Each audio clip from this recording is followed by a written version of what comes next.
Well, hi there. Warm welcome. You're watching Blueprint Explosive Exclusive, and I'm Meghna Deka.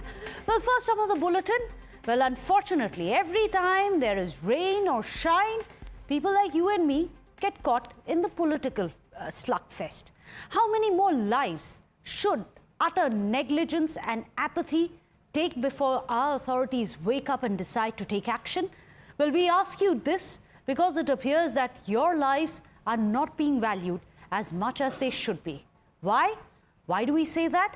Well, just look at the three instances there on your screens that we are speaking of, all of which have happened in the last 72 hours alone. First, it was an under construction building that collapsed in Bengaluru amidst the heavy rainfall in the city. 9 lives were lost, and the administration has now launched a crackdown and has made some arrests in the case. But that is not enough. That couldn't be it. Just days later, remember, a 7-year-old boy has died after he fell into an open lift shaft in an under construction site. Well, the lift was being constructed in the building and the lift shaft was filled with water when the boy who was playing near the area fell inside the lift. In fact, the structure that was under construction was of a milk dairy, and an FIR now has been registered against 2 people, and this includes the president of the milk dairy as well. In fact, while negligence has snuffed out this young life in Bengaluru, 40 kilometers away in Hosur area, this is across in Tamil Nadu, Krishna Nagari district, toxic foam, you can see the visuals there on your screens, toxic foam is seen accumulating on the road. In fact, the froth stands about 5 feet in the road and even started accumulating after heavy rain and water discharge from a nearby reservoir. Locals say that this has been a persistent issue for a few years now. Well, the discharge of industrial effluents into the water bodies from nearby areas in Bengaluru are said to be a reason for the formation of this toxic foam. Farmers and even local residents, they have been struggling with this problem and they have appealed to authorities to find a solution. But unfortunately, nothing happens, even as toxic froth appears every year during rains. In fact, let me remind you that this is going to be a call-in show. You, the viewers, can connect with us directly here on Times Now. We have those numbers flashing at the bottom of your screens. Give us a call and tell us, don't you think you and I, all of us, deserve better? Well, let me go across to Jaya Dindor, who is an Executive Program Director at Sustainable Cities, WRI India. We also have Rishi Vats, MS, Citizens Voice, as well as the lead product designer of PhonePe. And I'm going to start with you, ma'am, first, because it's important for us to understand. Jaya, I believe you live in one of these glittering cities. People have promised us, successive governments said that this is not a political debate, but successive governments have promised that these are going to be smart cities of our shining India. At the end of it, this is what we get. Air which we can't breathe. We are actually drowning, not just in rainwater, in apathy, and water that we can't even drink, let alone touch. Jaya, what's going wrong? So Megha, I think it's a compounding effect, right? So what you're seeing right now is not something which has happened overnight. It is not something which happened just this year, last year. It is a compounding effect of bad decisions which have been made over time. And when I say over time, I mean decades, right? So first of all, we have the sprawling forms of cities, and this is not just Bangalore, it is everywhere across India, which are largely unplanned. So you're building on ecologically sensitive areas which have the potential to, possibly drain the rainwater when these kind of, inundations happen. One of our studies, in fact, shows that in Delhi, for example, 66% of the area which has come up, where built up has come up, has high recharge potential. So basically what you've done is you've built on top of areas with high recharge potential, high ability to drain the rainwater, and then you've put drain infrastructure on top of it, right? So when we get dumped with rains, and if it is, continuous rains like we've been seeing in Bangalore for 7-8 consecutive days, or thunderstorms, which result in very intense rains over a short period of time, couple of hours, the water has nowhere to go because there's no percolation in cities. And then you have the infrastructure capability of issues in cities, right? The infrastructure that we have now was built in the 1950s, 60s, 70s, very little upgrade has happened to that infrastructure because it requires a huge amount of investment. And so the infrastructure has not expanded. What's there is not capable of handling the kind of events we're seeing now. And then the infrastructure is often not managed very well. So it is not even operating to 100 or 90% of its capacities because of poor management, basically waste littered everywhere in the city and so on and so forth. And so this is what you're seeing as a result is all of this waterlogging and all of these things which are now coming to the surface, the foamy rivers, buildings collapsing. Our cities and a lot of our infrastructure is not climate resilient. And so this is the outfall of all of this. And the unfortunate bit is because it's not just one city now, is it? We've seen toxic froth, toxic air in Delhi. You can see on your screens what's happening in Bengaluru as well as in Tamil Nadu. It's across the state. Rishi, I'll just come to you. But several of our viewers have been calling in. They want to express their opinions and views as well. Let me go across to our first viewer. We have Satya Prakash calling us from Vishakhapatnam. Go ahead, Satya Prakash. Okay, ma'am.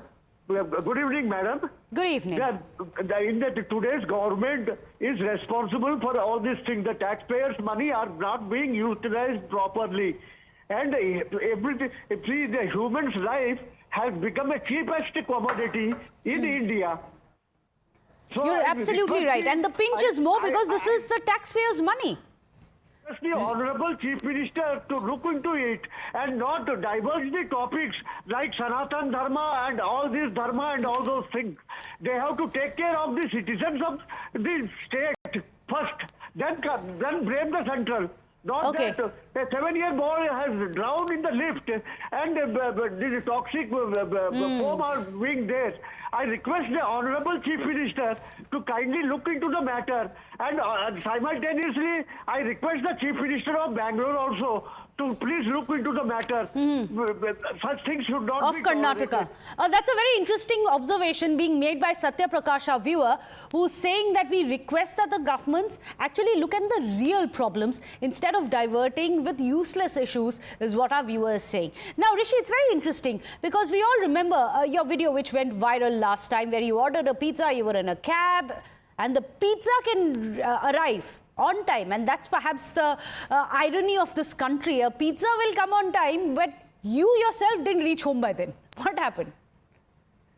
Let's talk about a situation like, okay, I was hungry, so I ordered a pizza, and I was very hungry, right? I was stuck for about 2-3 hours to reach about 5 kilometers. I ordered a pizza, and we were able to track him, and then we got it delivered.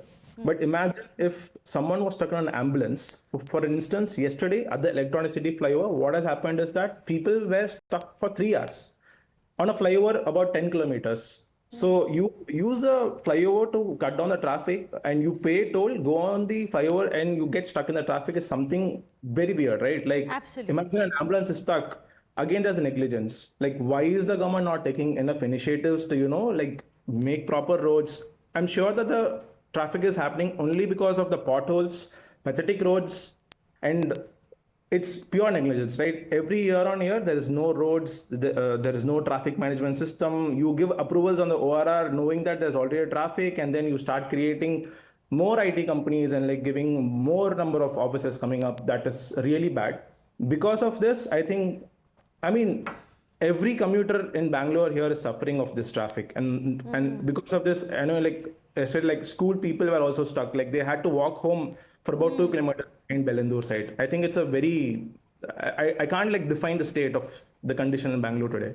Well, yes, yesterday, in fact, here on Blueprint Explosive Exclusive, we did play out the visuals of school children. Those in ambulances, those are the people who get stuck. Unfortunately, this is the reality of those who are staying in alleged smart cities.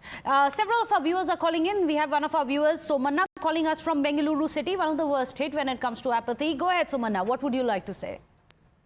Good evening, ma'am. Good evening. I just would like to say that unless we make somebody responsible from the department and the political parties also, or the ministers or whoever, not just hold them responsible verbally, we should make them pay for that. Only then things will come to place. Well, absolutely. Thank you so much for calling us, Somanna. Let me go across to our next viewer also. We have Murli Krishnamurthy who's joining us. Go ahead, Murli. What would you like to say? Namaskar to all of you. Yeah, the person who just before me said rightly, and उन्होंने सही बताया. See what happens, central government or state government, the government employees have the right of way for everything. The common citizen has got no rights in this country. No government employee can be sacked. They can never be accountable. The mafia of the contractors, the business community, and the government employees, this trio has killed this country in the infrastructures, healthcare, sanitation, and every department.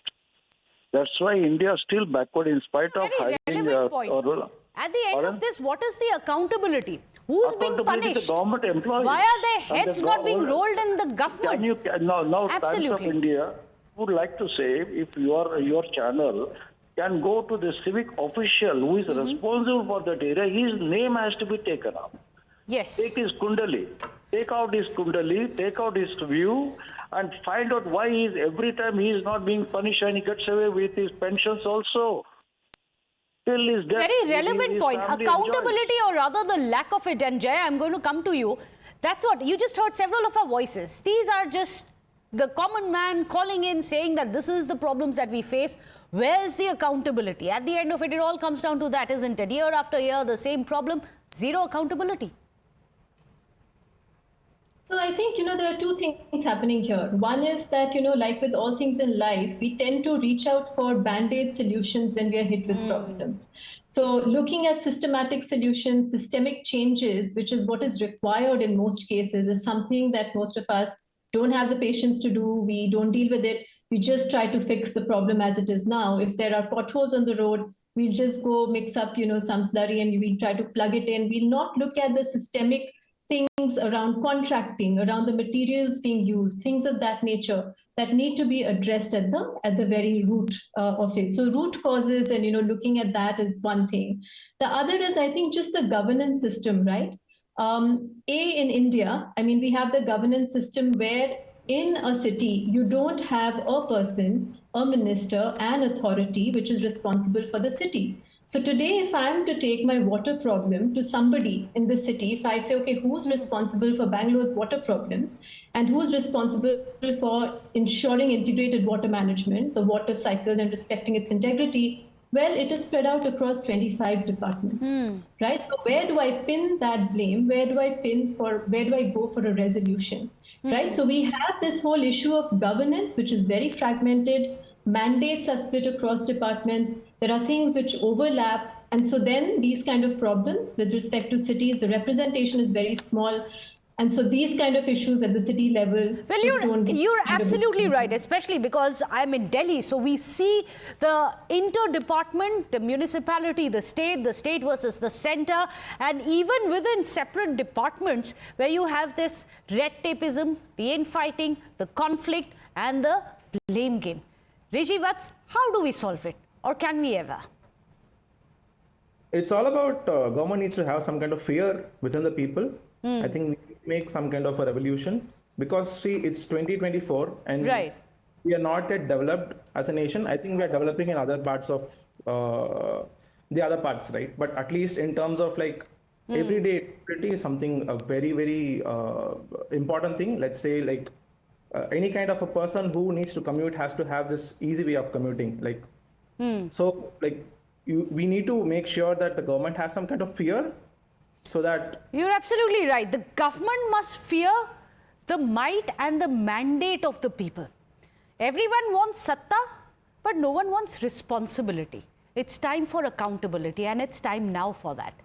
Well, thank you so much for joining us, Jaya, as well as Rishi Vats. Pleasure having you on the show. And also all the viewers who've called in here on Blueprint Explosive Exclusive. Thank you for sharing your opinion with us. Well, on that note, a short break. Don't go anywhere.